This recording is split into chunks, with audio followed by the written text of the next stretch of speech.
오늘은 고난주간 기도의 세 번째 날입니다. 예수님께서 겟세마네 가신 때는 그 제자들과 마지막 식사를 마치신 후 이 목요일 밤이었습니다. 이 십자가에 달리시기 불과 몇 시간 전이었지요. 여러분, 이 겟세마네는요, 바로 예수님께서 습관에 따라 기도하신 장소였습니다. 이곳에서 기도하시면서 하나님과 깊은 교제를 누리셨고, 이 하나님이 주시는 힘과 능력을 공급받았던 곳입니다. 여러분, 왜 오늘 예수님께서 이 야심한 밤에 이곳을 찾으셨을까요? 성경은 예수님이 그 마음이 굉장히 괴로웠다라고 말합니다. 여러분, 예수님은 100% 하나님이셨지만 또 이 땅에 오시면서 동시에 100% 사람이셨습니다. 이 사람과 똑같은 감정을 느끼셨지요. 예수님은 기도하지 않으면 지금 견딜 수 없어서 이 밤에 겟세마네를 찾으신 것입니다. 여러분, 우리의 삶에도 겟세마네가 필요합니다. 내 삶에 위기가 찾아오고요, 고난이 찾아올 때마다 나만의 겟세마네에 가야 합니다. 기도의 자리로 가야 합니다. 그곳에서 하나님이 주시는 힘과 능력을 공급받고 하나님이 주시는 그 은혜와 평안을 얻어야 합니다. 여러분에게 그 겟세마네가 있으십니까? 그러면 여러분은 행복한 사람입니다. 아직 나에게 겟세마네가 없습니까? 그러면 우리는 행복할 수가 없습니다. 오늘 이 밤 이후로 여러분만의 겟세마네를 만드시길 소망합니다. 우리 36절 함께 읽겠습니다. 시작.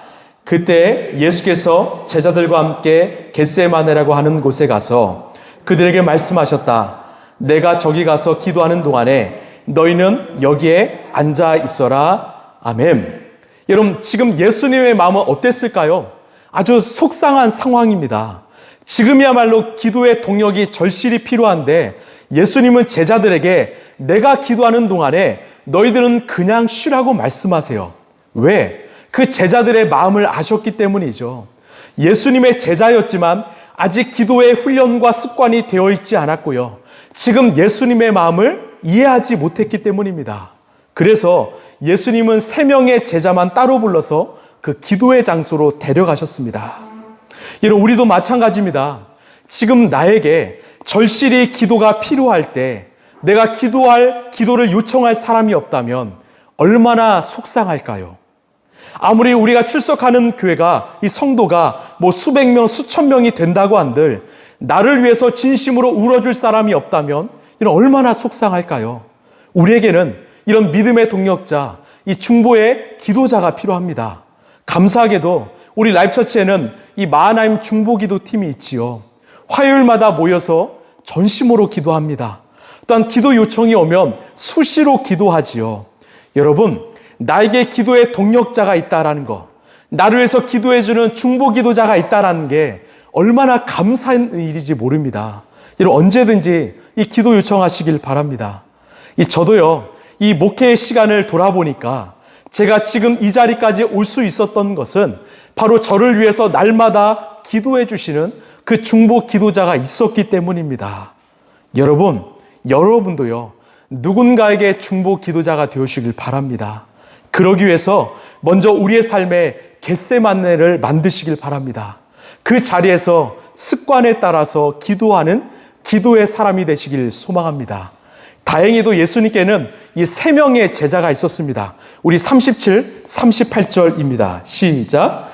그리고 베드로와 세베대의 2 아들을 데리고 가서 근심하며 괴로워하기 시작하였다. 그때 예수께서 그들에게 말씀하셨다. 내 마음이 괴로워 죽을 지경이다. 너희는 여기에 머무르며 나와 함께 깨어 있어라. 아멘. 지금 예수님은 베드로와 세베대의 아들, 즉 야고보와 요한을 데리고 깊은 기도의 자리로 가셨습니다. 예수님께서 자신의 마음을 충분히 공감할 수 있는 제자와 함께 있자 이 자신의 감정을 토로하셨습니다. 지금 내 마음이 괴로워 죽을 지경이다. 여러분, 한번 생각해 볼까요? 우리 예수님께서 이런 말을 하신 적이 있습니까? 없습니다. 여러분, 지금 예수님은요, 그냥 고통이 아니라 극심한 고통 가운데 있습니다. 여러분, 사람의 마음이요, 극심한 고통에 빠지면요, 몸이 아니라 뼈가 시리기 시작합니다. 영혼이 아프고요, 심장이 아픕니다. 그런 상황을 겪고 계신 겁니다. 그렇다면 왜 예수님은 이렇게 이 힘든 고통 가운데 빠지셨을까요? 죽음이 두려워서요? 죽음이 무서워서? 저는 아니라고 생각합니다. 물론 인간의 심리에서 오는 공포도 있겠지만 예수님은 그렇게 죽음을 두려워하지 않으셨습니다. 실제로 1세기 로마 네로 황제로 인해서 이 대박해 시대가 찾아왔을 때 예수님을 믿는다는 이유로 많은 크리스찬들은요, 이 순교의 자리로 나갔습니다. 그 중에 저스틴이란 이 초대 교부가 있었는데 로마 군사들이 그 저스틴 교부를 붙잡아서 협박하기 시작합니다. 지금 당장 네가 하나님을 버리고 로마 황제에게 절해야 한다. 그렇지 않으면 너는 죽음을 당할 것이다. 이 당시 재판관이었던 그 루스티커스가 저스틴에게 이렇게 물었습니다. 너는 지금 죽으면 천국에 가고 천국에 가면 상을 받는다고 생각하느냐? 그랬더니요, 그 교부 저스틴이 담담하게 이렇게 말했습니다. 제가 죽으면 천국에 가고 상을 받는다고 생각하는 사람이 아닙니다. 저는 생각하지 않고 확신하는 사람입니다. 저는 천국에 간다고 생각하는 사람이 아니라 확신하는 사람입니다. 결국 그는 순교를 당했지만 죽음 앞에서도 당당했습니다. 또한 이 서머나 교회 네 번째 목사였던 이 폴리캅 목사님도 마찬가지였어요. 그 순교하는 순간에도요, 자신을 조롱하는 군중들 앞에서 당당하게 예수의 복음을 선포했습니다. 이렇게 말했습니다. 너희는 지금 잠깐이면 타다가 꺼질 불로 나를 위협하지만 죄인들을 위해 준비된 영원히 꺼지지 않는 불을 어떻게 피하려고 하는가? 지금 주 예수를 믿으라. 그런 당당한 모습을 보고요, 그 자리에 있던 많은 사람들이 예수님을 영접했다고 전승은 기록하고 있습니다. 이렇게요, 예수님을 믿는 사람도 죽음 앞에서 당당한데 예수님이 죽음이 무서워서 떠신다? 두려워하신다? 안 되겠지요. 그렇다면 왜 예수님은 그런 극심한 고통 가운데 힘들어 하셨을까요? 이유는 하나입니다. 지금 예수님 머리 위에는 온 인류가 지은 죄가 놓여 있었기 때문이지요. 첫사람 아담으로부터 시작해서 신약 시대까지 인간이 쌓아둔 죄악을 하나님께서 예수님께 다 전가하셨기 때문입니다. 또한 그 죄로 인한 하나님의 진노와 저주가 예수님께 쏟아졌기 때문이죠. 그것을 보신 거예요. 그 무게를 감당하고 계신 것입니다. 예수님은요, 상상할 수 없는 인간의 죄의 무게를 감당하셨고 그 하나님의 진노와 저주를 홀로 짊어지고 계셨기 때문이죠. 여러분, 누가 예수님을 그렇게 고통스럽게 했습니까? 누가 예수님을 그렇게 두렵게 했습니까? 바로 저와 여러분 아닙니까? 우리 인간이 아닙니까? 그래서 38절을 보면 3명의 제자들에게 함께 있어달라 요청하셨어요. 예수님이 온 천하의 죄를 홀로 짊어지는 그 고통을 마주하는 순간, 또한 하나님의 침묵을 경험하는 순간 무서운 고독이 그를 사로잡았습니다. 여러분, 우리 인생 가운데 고난의 터널을 통과하고 있는 사람에게 가장 큰 위로는요, 함께하는 것입니다. 곁에 함께 있어주는 거예요. 어떤 말보다 내 곁에 함께 있어주는 거, 손을 잡아주는 거, 기도해주는 것이 바로 가장 큰 위로가 됩니다. 여러분, 이 시대의 교회의 존재 목적은 무엇일까요? 바로 주 안에서 함께 있어주는 거 아닐까요? 우리가 함께 손을 잡고 함께 기도해주는 거, 그것이 교회가 줄 수 있는 가장 큰 위로요, 평안이 아닐까요? 이 시대는요, 고독의 시대이고요, 초개인화된 시대입니다. 그렇기 때문에 교회가 이 시대의 희망이라고 말할 수 있습니다. 우리 교회가 누구도 외면하지 않고 끝까지 한 영혼을 품어주는, 그 곁에 있어주는, 기도해주는 교회가 되길 간절히 소망합니다. 자, 이제 예수님은요, 인간의 모든 죄를 짊어지시고 기도하시는데요, 우리 39 상반절 읽겠습니다. 시작. 예수께서는 조금 더 나아가서 얼굴을 땅에 대고 엎드려서 기도하셨다. 아멘. 어떤 의미냐면 예수님이 조금 더 나아가셔서, 즉 홀로 가서 기도하셨다라는 거예요. 여러분, 우리 인생 가운데 이 선택의 기로가 찾아옵니다. 누군가에게 그 선택에 대해서 조언을 얻을 수 있지만 결국 선택은 바로 내가 해야 합니다. 선택은요, 결정은 내가 해야 합니다. 결단은요, 내가 하는 거예요. 결단은 하나님 앞에서 내가 해야 되는 거예요. 우리를 위해서 중보해주는 기도자들이 있지만 우리와 함께 해주는 동역자들이 있지만 결단은 바로 내가 해야 되는 것입니다. 내가 직접 하나님 앞에서 하나님 앞에 기도하고 하나님을 만나고 내가 결단해야 합니다. 39절을 보면 예수님께서 얼굴을 땅에 대시고 엎드려서 기도했다라고 말해요. 이 모습이 상상되십니까? 제가 신대원을 다닐 때 한 강사 목사님께서 이 뒤에서요, 설교하시기 전에 기도하시는데 정말 엎드려서 기도하는데 그 이마를 땅에 대고 기도하시더라고요. 딱 이 모습처럼 기도하시더라고요. 저는 참 충격적이었습니다. 얼마나 하나님 앞에서 그런 낮아지는 기도를 하시는가, 얼마나 겸손하게 기도하시는가, 제가 그 모습을 참 담고 싶었습니다. 그래서요, 저도 집회에 가면 정말 이 집회 전에 그렇게 기도하려고 합니다. 얼굴을 땅에 대고 엎드려서 기도합니다. 그러면요, 놀랍게도 절실한 기도가 나와요. 나는 엎드렸을 뿐인데 간절한 기도가 나오기 시작합니다. 여러분 따라합시다. 신앙은 태도입니다. 여러분, 신앙은 태도예요. 신앙은 내 자세입니다. 편한 자세로 예배하는 거 우리 주님도 이해하시죠. 그러나 정말 내가 진실된 예배를 드리고 싶다면, 정말 간절히 기도하고 싶다면 여러분 엎드리십시오. 여러분 이마를 땅에 대고 한번 엎드려서 기도해 보십시오. 그러면 더 큰 은혜를 부어주실 것입니다.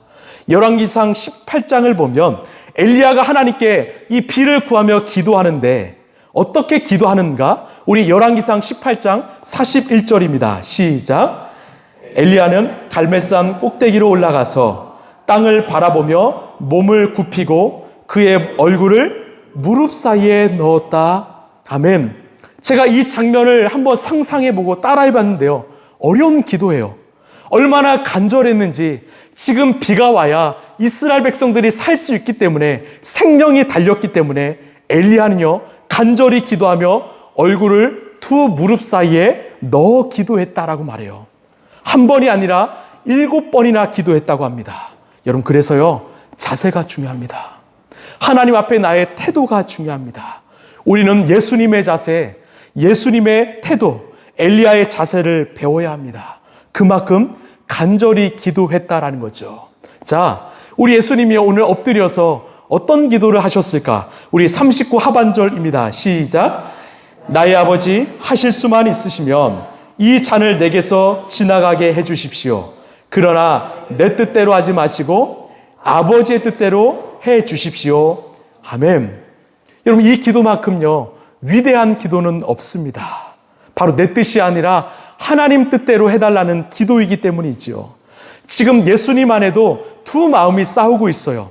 하나는 인간적으로 벗어나고 싶은 마음입니다. 이것은 당연한 본성이죠. 그 무거운 죄의 짐을 놓고 싶은 것입니다. 그러나 예수님께서 절실히 기도한 후에 무엇을 고백하십니까? 하나님, 내 뜻대로 마시고 아버지 뜻대로 해주십시오. 여러분, 우리의 기도는 어떠합니까? 우리가 기도한 후에 우리는 무엇을 고백합니까? 혹시 반대는 아닙니까? 우리가 절실히 기도하면서 결국은 내 뜻을 관철시키려고 하진 않습니까? 하나님, 제 뜻을 제발 응답해 주십시오. 아버지의 뜻이 아니라 내 뜻대로 되길 원합니다. 아닙니다. 기도했기 때문에 우리는 하나님의 뜻에 순종할 수 있는 것입니다. 이 한 성도가 제게 이런 질문을 했어요. 목사님, 어차피 하나님이 우리의 삶을 아시는데, 우리에게 가장 좋은 것을 주신 것을 아시는데 굳이 우리가 기도할 필요가 있습니까? 제가 말했습니다. 그렇기 때문에 더 많이 기도해야 합니다. 왜? 우리의 본성은 자꾸만 죄를 택하려고 해요. 쉬운 길을 가려고 해요. 악한 길을 택하려고 합니다. 그러나 기도하고 나면 우리는 본성을 거슬려서 하나님의 뜻과 계획을 선택하게 되기 때문이죠. 여러분, 제발 기도하시길 바랍니다. 여러분, 기도하시길 바랍니다. 지금 내 뜻대로 살고 있습니까? 그래서 내 삶이 편합니까? 여러분, 기도하셔야 돼요. 나의 뜻은 패배하고 우리 하나님의 뜻이 승리하도록 우리는 기도해야 합니다. 여러분, 예수님께서 그 주님의 뜻에 순종하기 위해서 얼마나 절실하게 기도했을까요? 무려 3절이나 나옵니다. 39절에 보면 내 뜻대로 하지 마시고 아버지의 뜻대로 해주십시오. 42절에도 이 잔이 내게서 지나갈 수 없는 것이면 아버지의 뜻대로 해주십시오. 44절에도 또 같은 말씀으로 3번째로 기도하셨다. 무려 3번이나 반복해서 기도하셨어요. 여러분, 기도는 한 번으로 끝나면 안 됩니다. 2번이고 3번이고 반복해서 기도해야 합니다. 우리가 너무나 잘 아는 기도의 사람, 그 응답만 5만 번이나 받았던 그 조지 밀러가 어떻게 기도했는가? 그가 6가지의 이 기도 원리 원칙이 있었는데요. 한번 보시면 첫 번째는 하나님, 예수님을 의지하라. 예수님을 의지했고요. 2번째는 죄를 버려라. 회개했습니다. 3번째는 굳게 믿어라. 믿음으로 기도했고요. 4번째는 하나님의 뜻을 살피어 기도하라. 하나님의 뜻에 합당한 기도를 했습니다. 5번째는 할 수 있는 대로 한 새벽에 기도하라. 가장 이른 아침에 첫 시간을 기도했다라는 거죠. 6번째가 중요한데요. 인내하며 끝까지 기도하라. 그는요, 끝까지 기도했어요. 인내하며 끝까지 기도했습니다. 그가 마지막 인생의 순간까지 응답받았던 기도 제목들이 얼마나 많았는지 몰라요.